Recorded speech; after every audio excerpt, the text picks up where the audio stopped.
Thank you. I've been tasked also to talk about a very large region that is very diverse and has a wide variety of problems. While we share a lot of common cultural issues, it is indeed a very diverse region. Um, what I'm going to talk about, I'm going to talk a little bit about some of the approaches that have been implemented in Latin America to address the issue of violence, to approach it, to look at how to solve the problems. I'm going to highlight some issues pertaining to firearm injuries and fatalities, talk a little bit about data systems and injuries in Latin America and how they have modulated in great part some of the policies and some of the actions that have been taken by governments or by cities in the region. With some examples, some of the few evaluations that exist that address means, lethal means, and then finalize with some of the gaps and needs for the region.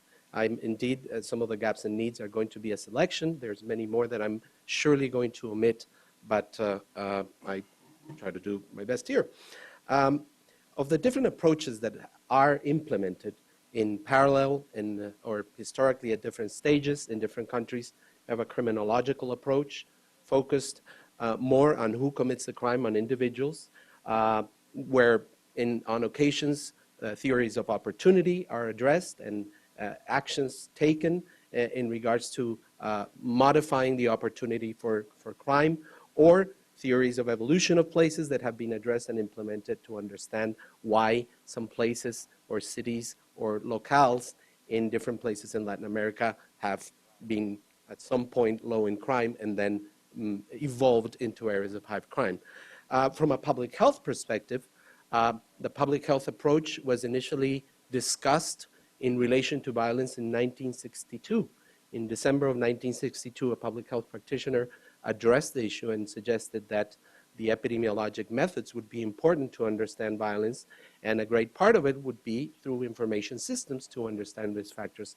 So from December 1962, this has been an issue that has developed and greatly developed more in the decade of the 90s and in the last years, focusing more on populations, on modifications of risk and protective factors, and addressing some of the multiple levels where you can act on individual level, family, community, or societal level.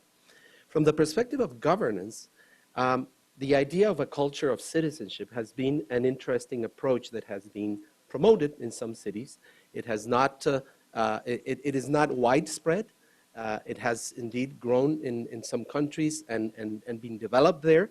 And basically what it does, it looks at some of the information, at some of the evidence about behaviors. It uses information indeed.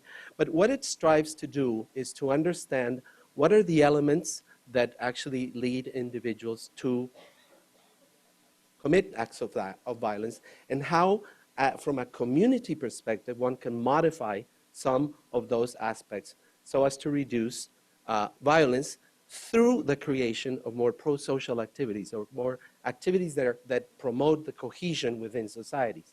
So this is more a perspective that has been applied from the governance approach rather than from a more academic approach or theoretical approach. So the application of this culture of citizenship is something that has been incorporated by means of using symbols, using strategies that are very creative. To give you an example, not related to violence, but that addresses actually aggressive behavior. For example, the use or the replacement of police officers to control traffic by mimes. Mimes who can carry a weapon but can't talk to you. And mimes were used in a city in Colombia, for example, to change the behavior of pedestrians who were not jaywalking, for example. So using symbols is very important. And some of these strategies have been used for violence also to address issues like domestic violence, gender-based violence. So this whole culture of citizenship is an important component of governance that has been applied in some regions. In relation to firearm injuries, why I speak about violence in general, but when I speak about violence, I want to echo some of the things that Arturo mentioned at the beginning, when he mentioned that in Mexico, 67 to something above 70% of mortality occurs due to firearms. the same pattern is replicated in many of Latin American countries. In some countries, it's up to 90% of violence that is committed with firearms. So means in this particular case, and those lethal means really matter. Latin America has about 8.5% of the global population, yet produces 30% of deaths due to violence globally. So it's a very, very big problem. And that biggest mechanism of injury that occurs is through firearms. But this problem is very unequally distributed. At the national level, at subnational levels, within cities, violence does not occur the same in some places and others. Just to give you an example of a couple of countries in the Northern Triangle of Central America, where you can see that over 75% of the homicides are actually committed with firearms. And you can see the other types of mechanisms of injury that occur, but overwhelmingly through firearms. Likewise, in relation to the magnitude of the problem, Jim showed us yesterday a similar table with the OECD countries, where the United States looked really bad in comparison to other countries. Look at the United States in the blue circle compared to the rest of Latin American countries. There are very few countries, mostly in the southern hemisphere, in the southern cone, that have less homicide rates than the United States. The United States has a very high homicide rate compared to other OECD countries. When you look at the rest of Latin America, and then the red circles, you see regional averages for the Caribbean, for South America, for Latin America and the Caribbean, and for Central America, the averages are incredibly high. And I put the line of the epidemic level or the endemic level that the WHO has suggested to show you that about 75% of the countries have epidemic levels of violence. And most of it, again, I reiterate, related to firearm injuries. If you look at suicide, I don't have a table for here, but in suicide, the picture is very different. A lot of the countries that have very high rates of homicide have or report lower rates of suicide. In fact, countries like Uruguay, which is very low, reports the highest rates of suicide in the region. Higher on occasions of some years than Canada, which for the Western Hemisphere, for the entire Americas, are the highest. Increasingly, the use of firearms is big, but not as big as in many other countries. So the problem has a wide diversity of expressions in terms of the types of problems. In some countries, like in the Andean region, for example, you find that domestic violence is a huge problem. Lethal violence, interpersonal lethal violence, is a bigger problem in Central America, in Colombia, or in Brazil. And then you find property crime and a lot of bullying, which are huge problems, for example, in the Southern Cone.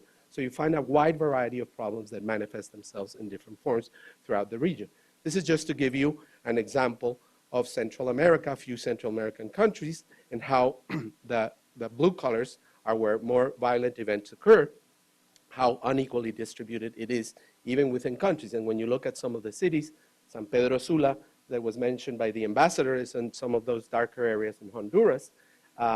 Even within those cities, you find a very unequal distribution of this type of injuries. What are the strategies? So some of the strategies that have been used have come up in somewhat of a different way. The United States has had much longer progression towards the development of information system, of linkage of information, of development of tools. And this has come at a later stage in Latin America and with different levels of development within Latin American countries. But there are some interesting efforts that have been addressed or are being currently addressed. For example, as a region, as far as I know, in Latin America, there are 22 countries that have actually joined up within the countries, identified institutions that collect information on violence and have come up with the idea of standardizing some definitions. How do we count? How do we define violent events? How do we define firearm-related events? And as for the perspective of comparison within the country, but between countries, there have been meetings, and there's a whole network of at least 22 countries at this point that actually are working with 21 different indicators of violence. And so they can compare them, they can define them in the same way, and they can somehow come up with a more homogeneous way of defining and of addressing the problem. So some of this, the use of information systems has been really important. The use of information systems has been important for other perspectives. In Colombia, perhaps one of the first ones we mentioned yesterday, Dr. Rodrigo Guerrero, he developed an information system for the city that was intended to understand some of the risks of violence, but also to address and perhaps evaluate or do more data-driven evaluations, how to implement policies, when to implement them, et cetera. Once these reports or once this information systems start producing data and results of evaluations, they have actually become a tool for governance and a tool for accountability. A tool for governance because it helps people and decision makers make proper decisions in one place or another, but also a tool for accountability because it enables populations to actually demand services that are not provided or address different problems. In Latin America also, yesterday we mentioned that briefly, it was mentioned that very few or there's very little evidence about some of the effective interventions. There have been evaluations of some legal interventions, and there are indeed programs that address risk factors, address other larger social factors, and some components that we still haven't defined, for example, the relationship with organized crime and group violence with interpersonal violence. Information system, this is a map of all the information systems on injuries and violence that exist in Latin America. There are 198 information systems that occur, of which only 66 actually are classified as actually functioning, where you can get information from different countries. The country that has the most is Mexico, followed by Colombia, and then to a lesser degree Peru and other countries in South America.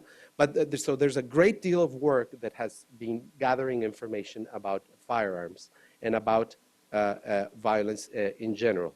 That has led to a lot of institutional collaboration, to the integration of different offices, mostly and initially within municipal instances, but to a lesser degree expanding later to subnational and national entities. Some countries have actually come up with policies to prevent violence, address some legislative changes.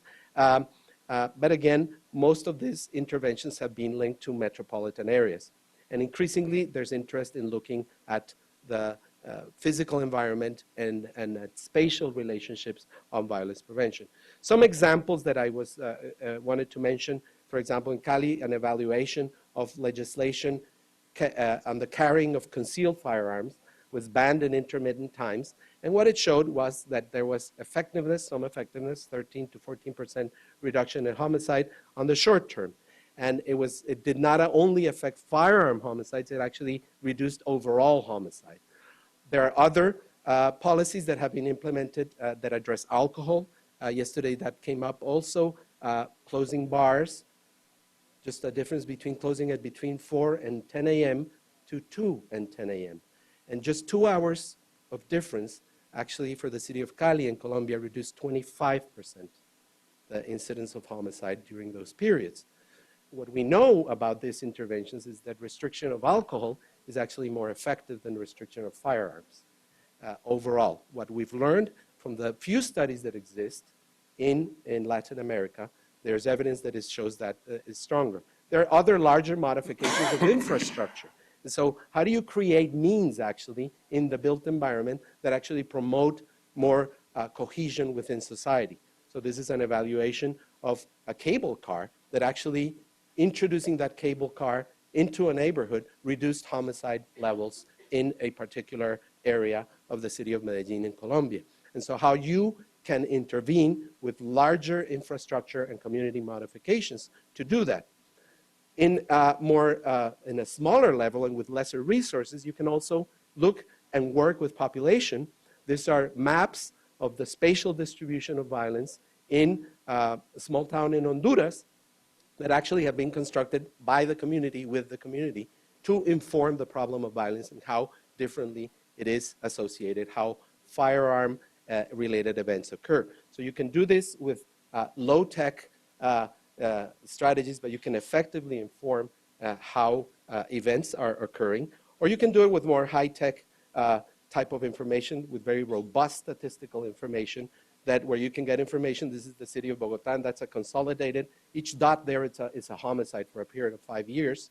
You can obviously find the trends, and then you can actually map where the areas and the hotspots tend to occur in relation to homicide. But you can also look at that particular problem in regards to different manifestations of crime. So you can look and you can use that for planning and for informing policies. So you find neighborhoods.